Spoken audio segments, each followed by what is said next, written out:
ಅಮ್ಮ ಅತ್ತೆ ಏನೂ ಆಗಲ್ಲ, ಸ್ವಲ್ಪ ಹೊತ್ತಷ್ಟೇ. ನಿಮಗೆ ತುಂಬಾ ನೋವು ಸಹಿಸ್ಕೊಳಕ್ ಆಗ್ತಿಲ್ಲ ಅಂದ್ರೆ ಆಸ್ಪತ್ರೆಗೆ ಹೋಗೋಣ ಬಾ.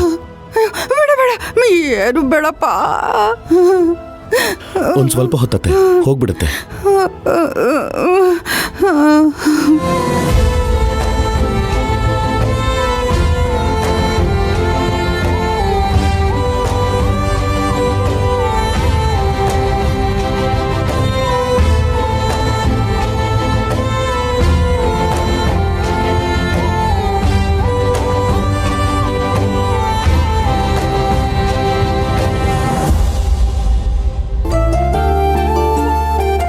ಅಮ್ಮ, ನಿಮ್ಮಿಂದ ತುಂಬಾ ಉಪಕಾರ ಆಯ್ತು.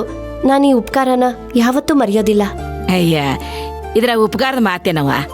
ಆ ದೇವಿಗೆ ನಿಮ್ ಮನೆಗ್ ಬರೋ ಇಚ್ಛೆ ಐತಿ, ಅದಕ್ಕ ನಿನ್ನಕ್ಕಿ ಕರೆಸ್ಕೊಂಡಾಳ. ಅಷ್ಟ ಅಲ್ಲವಾ, ಈಕಿನ ನಮ್ದಿಲ್ ಕರೆಸ್ಕೊಂಡಾಳ. ಈಕಿನ ಮನ್ಯಾಗಿಟ್ಟು ಪೂಜೆ ಮಾಡಿದ್ದಕ್ಕ ನನ್ ಮಗ ಒಂದ್ ಹುಡುಗಿನ ಇಷ್ಟಪಟ್ಟು ಲಗ್ನ ಆಗುವಂಗ್ ಮಾಡ್ಯಾಳ.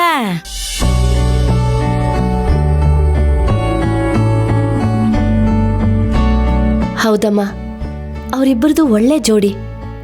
ಸಂಧ್ಯಾ ಅವರು ತುಂಬಾ ಒಳ್ಳೆಯವರು. ನಮ್ಮೂರಿನ ಜನಕ್ಕೆ ತುಂಬಾ ಸಹಾಯ ಮಾಡಿದ್ದಾರೆ. ಅವ್ರು ಮತ್ತೆ ನಮ್ಮೂರ್ಗೆ ತಹಸೀಲ್ದಾರ್ ಆಗಿ ಬಂದಿರೋದು ನಮ್ಮೆಲ್ರೂ ಪುಣ್ಯ ಅಂತ ಜನಗಳು ಮಾತಾಡ್ತಿದ್ದಾರೆ. ಅವ್ರು ನಿಮಗ್ ಸೊಸೆ ಆಗ್ತಿರೋದು, ನಿಮ್ಮಂತವ್ರು ಅವ್ರ ಗತ್ತೆ ಆಗಿ ದ್ರೋಣ ಅಂತವ್ರು ಗಂಡನಾಗಿ ಸಿಕ್ತಿರೋದು ನಿಜಕ್ಕೂ ಅವ್ರ ಪುಣ್ಯನೇ.